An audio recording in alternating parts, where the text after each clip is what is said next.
is Siddhartha Mahanta. I am a consulting producer at Project Brazen. We, this year, have put out a show called Kabul Falling. A central part of the show is the music composed by Arson Fahim. Arson Fahim is a pianist, composer, and conductor from Afghanistan. He was born in the year 2000 as a refugee in Pakistan, where his family had fled due to the war in Afghanistan. In 2012, he started taking piano lessons, and a few months later, he received admission at Afghanistan's only music school, the Afghanistan National Institute of Music, where he also composed and arranged music and eventually became the conductor of the Afghan National Youth Orchestra, as well as the Afghan National Symphony Orchestra.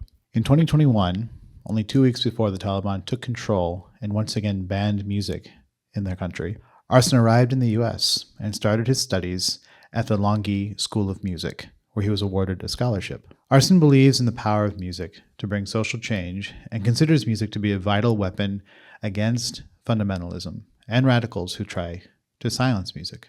I was born, well, like you said, in the year 2000 in Pakistan, actually. I was a refugee there. My family had fled to Pakistan before I was even born. They actually met in Pakistan. This was in the early 90s during the civil war in Afghanistan. I spent 12 years of my life actually living in Rawalpindi, where I went to a school. I had a scholarship studying there. I had a somewhat normal childhood.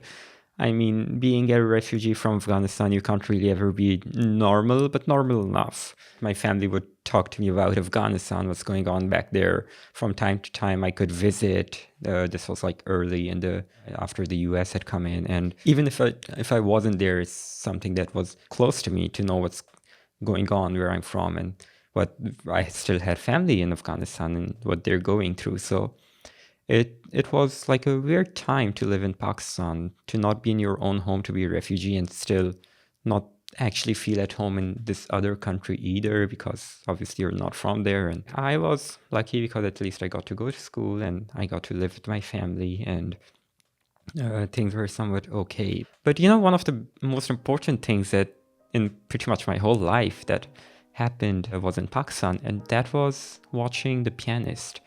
It's this 2002 movie by Roman Polanski, and it's about a pianist in World War II it's a Jewish-Polish pianist. He's in danger. He's about to be killed, and he goes into hiding near the end of the war. He's in this hiding spot, and this German officer sees him hiding. And before killing him, the German officer asks him, "Who are you? What do you do?" Just like asks him a few questions, and he says, "Well, I used to be a pianist." And the German officer says, "Oh, that's cool." And turns out there's a piano right there, so he asks him to play. And he is so captivated by his playing that not only does he not kill the pianist, but he actually helps him survive and brings him food and helps him hide, and he survives the war, and he goes back to playing the piano after the war. And I watched this movie when I was pretty much a kid, probably not even really understanding what's going on, but I did know that it's a true story, and it was just incredible to me that this thing that I had never even seen in my life, it was the first time I ever saw or even heard of a piano, can save someone's life. It was just, I don't know, kind of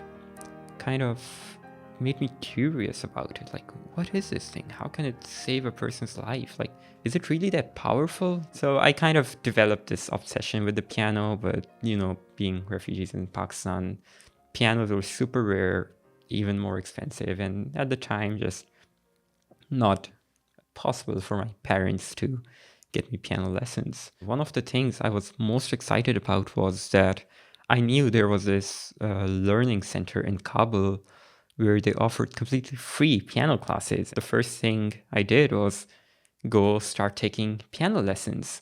I remember going to this learning center and entering the building, and I could hear the piano. I couldn't see it, but in the lobby I could hear it. Do you remember what song it was? Yeah, it was actually a Chopin etude. Even though I was very scared, I just opened this door through which the sound was coming. I wasn't sure if I'm allowed to enter, but I just couldn't resist. I entered this room, and for the first time in my life saw a piano. It was like beautiful. The lid was open and it looked so majestic, and you could hear the sound, and I just fell in love. Like at first sight, it was love.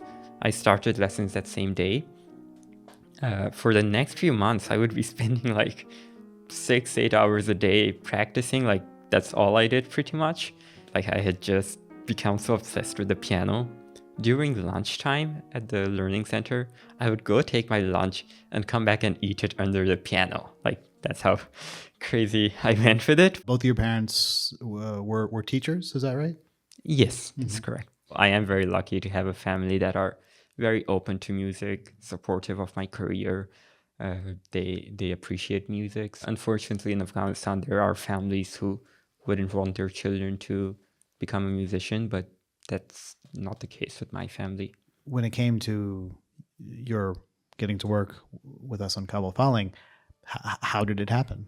For me, as soon as Kabul fell, I decided that the only way I can live with myself and still find meaning in my life is by using my music for my mission, which is, keeping music alive and fighting for freedom to our music. I had a fundraising concert with like 70 volunteer musicians at my school. I received an email from the producer, and he told me that we have this project and we're looking for a composer. We've heard some of your music and we'd love to set up a meeting and talk about it. I remember the thing that really intrigued me about this project, what made me most want to be part of it, is he said that instead of interviewing, all the famous politicians and all the important people who, had in some way a hand in what happened, we are going to focus on the people of Afghanistan, people who had to go through it, and what their story was.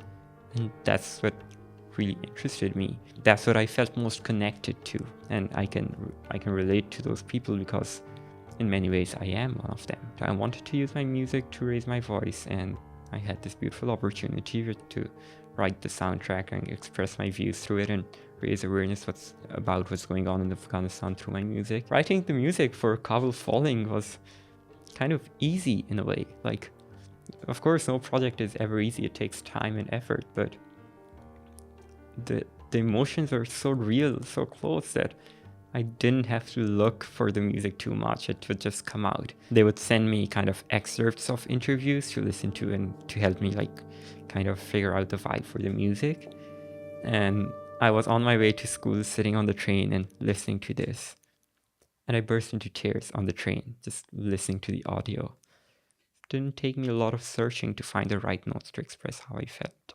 And luckily, how I felt was the emotion that I think Kabul Falling is all about. All of us Afghans who pretty much lost our country overnight. One of the things that really struck me when we were talking about the sort of main melodies and motifs is you thought of it as a story, the music as a story to sort of carry us through the show, but as a finished work on its own. I wonder if you could talk a bit about how you sort of broke that down. This main theme is kind of like 3 main sections, and to me, each section meant something different. And it starts with pain and suffering and heartbreak, and then there's a middle section, the more chaotic section, which to me is, if I'm very specific about it, about the airport and that late August, but basically about chaos. And then the last section is a bit more harder to explain because it's not about hope or happiness or everything ends good. It's not the ending of a happy story, but it is about persistence and perseverance. And it's about, as hard as this is right now, we're going to deal with it and we're going to get through it. Choice of instruments, what did you use and why? Yeah, so the main instruments would be the rabab and the tabla, which the rabab is the Afghan national instrument, and tabla, even though it's not originally an Afghan instrument, is huge in Afghan songs and a huge part of our culture. I added piano in there, and as a kind of background for the whole thing, I have orchestral strings, a whole string ensemble. And one of the cool things about this was that each of these different sections, we had the rabab and tabla player in Germany, we had the strings in Prague, I was in Boston, the flute player was also in Boston. Each of us were in different parts of the world, but each person recorded their parts, and I just like how international it was. And of course, all of Kabul Falling, the whole project was like that. It was from a collaboration between people from all over the world. You've talked a lot about how composing for a podcast, let's say, is this sort of tricky thing where you're there to sort of move the narrative along, but you have to be judicious as to when it sort of is the main thing. Talk a bit about writing for under dialogue and for words. We want to enhance their feeling of whatever is being shown on the screen or being said in the words. We want to enhance that emotion, but we don't want to be the main thing. Like, there are parts where a single note felt enough. Parts there are less dialogue happening. I like how the music is kind of used as a way to pivot from story to story and kind of bring it all together. And I hope I did justice to their show, but I just needed to be true to how I was feeling, and it just came out. I mean, right now I can talk about the time signatures and keys and chords and instrumentation and all of that, how I used it. But when I was doing it, I didn't think about any of that. I just sat down to write music. Did you feel you could sort of see yourself in their story and kind of vice versa? Was there a sense of connection on that level? I cannot say that, I've been in that situation, and that would be unfair to the suffering of the people who are in Afghanistan right now and have been for the past year. But I am Afghan. I love my country. All my friends and family are there. And, I feel this bond with it. I didn't leave too long before Kabul fell. I left with the dream to come here, study, and go back and build my own music school there. And that's still my dream. I'm never giving up on that. If I were there, at least this guilt of not being there wouldn't have existed. I would have been like, I'm here, I'm doing whatever I can, and I'm going through everything else that, all my friends and family are going through.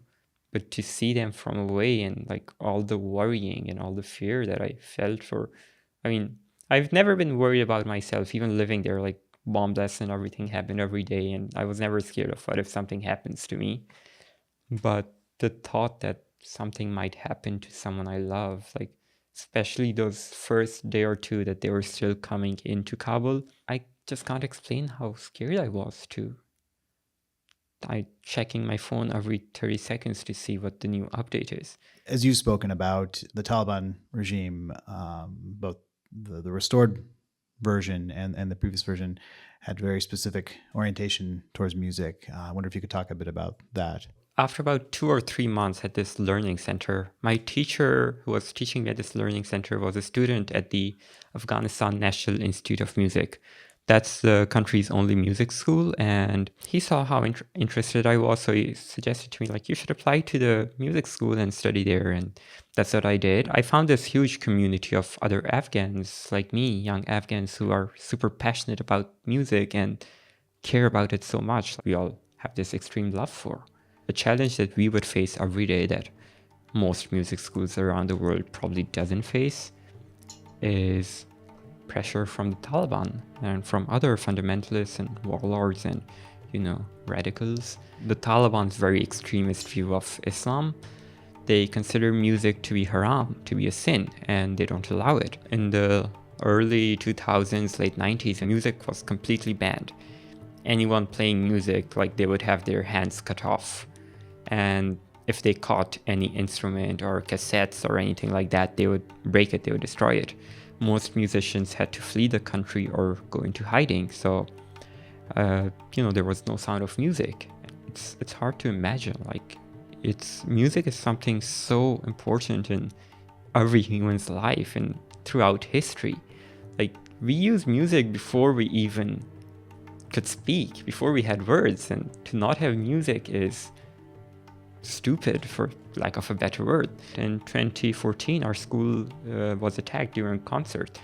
our founder and director, Ahmed Sarmast, he was injured. I was sick that day, so I couldn't go, and I was taking a nap, and I woke up to like hundreds of calls and messages on my phone, like to see if I've survived. And so when you're like 14 and you go through something like that because of what you love, like being targeted because of what you love, it kind of changes you. Even now, since Taliban coming back into power, they've been silencing music again. Our school, it was founded in 2010, and it was the only music school in the country. It was one of the only schools where boys and girls studied together. It was home to the world famous Zohra Orchestra, the all-female orchestra that toured around the world. And it was a symbol of freedom and hope for a new Afghanistan. All of this affected me a lot.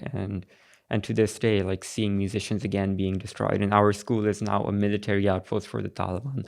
And all the students were evacuated to Portugal, luckily, so they're safe. But it's still so painful that there can't be music in Afghanistan. And you just, again, can't live without music. It should be a basic freedom. It should be a basic right. And I have complete faith that the Afghan people will get that. They were in power for many years last time they were in power, and they couldn't shut music down. Like, as soon as we had the chance, there was another music school. We reached completely new milestones.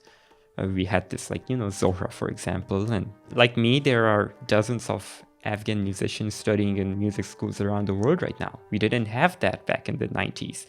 We, a few months ago, we had a concert with the Oxford Philharmonic Orchestra that commissioned 9 completely new works by Afghan composers in exile. I need to say about Afghan people is that no matter how hard it is, no matter how much we suffer, no matter how long it takes, we don't give up. Our perseverance is something I love about my country and the people of my country. It's really, really very beautifully put. I wondered if you could talk a bit about, in those first couple of years of, first of all, just learning piano, learning to perform, how gradually you kind of moved into arranging and then composing. I was just always so interested to move to the next step and do the next thing and play the harder piece, learn another song. As a beginner pianist, there's only so much you can learn at a time. So what I decided to do is just start improvising. I knew that if you play a C, E, and a G in any order, it always sounds good. That's like a C major chord. Eventually, I found out some other chords and just started improvising on the piano and having fun and enjoying my time and pretending that I can play hours of music, even though I was just making it up. And that's kind of how I started, not really writing music, but creating my own sounds. And that led eventually into composition. Me and three other friends decided to make a quartet, like a clarinet, a trumpet, percussion, and piano. I did most of the arrangements for the group. So that kind of helped me develop the skills for writing music actually on a piece of paper, not just playing them on the piano. Seeing how I was doing with that, the school slowly started asking me to do arrangements for the school orchestra. So that kind of made it bigger, and I eventually writing actual pieces, like original works for the orchestra. So I was taking some conducting lessons. So the school decided to make me the conductor's assistant. And so I was helping the conductor with everyday stuff, and I did that for about 2 years. And eventually when he left, I took his place and became the conductor for the orchestras. During these years that I developed my skills as a musician, as a pianist, as a composer, as a conductor, I feel like developed a lot as a human. First of all, just being in Afghanistan, seeing everything going around me, it made me more and more drawn to doing something about it, saying something about it, raising my voice about it. As a musician, that's what I wanted to do. And just the simple act of playing an instrument and making music is resistance, is fighting back, is telling the Taliban and other fundamentalists that we're not going to stop. No matter the danger, no matter what, we're going to keep making music. Hopefully we can do it in Afghanistan again one day, but even if not there, me and my colleagues around the world are going to continue writing music and raising our voices through our music. I guess I just can't help but wonder what is next for you in terms of work that you're composing for yourself. I'm going to keep on writing music, keep on playing. Right now I'm working on a set of piano pieces called Songs of Love and War. It's again about the past year and all the war and the tragedies that it's brought, but also kind of love for all the people I love in my life and how that's kind of what's basically kept me going, not just the past year, but my entire life. I guess most importantly, I want to keep fighting the fight for freedom, for music, for all the rights that humans should be able to have. It's not just me, it's Afghan musicians around the world right now who have unfortunately had to flee, but we have this huge burden of keeping Afghan music alive, and not even just alive, but help it flourish until it can return to its home one day. In the long term, my dream is to have my own music school in Bamyan. And in case you don't know about Bamyan, it's the province where the big Buddha statues were, and in 2001 the Taliban bombed them and completely destroyed them. I see such a powerful symbology and powerful message in having a music school where they destroyed culture and art and history, but then starting this again at the same spot. It's kind of a strong message of no matter what you do, you can't get rid of this tree. The roots are in there. It's gonna flourish again, and that's what me and other Afghan musicians around the world are going to do. We're not going to give up.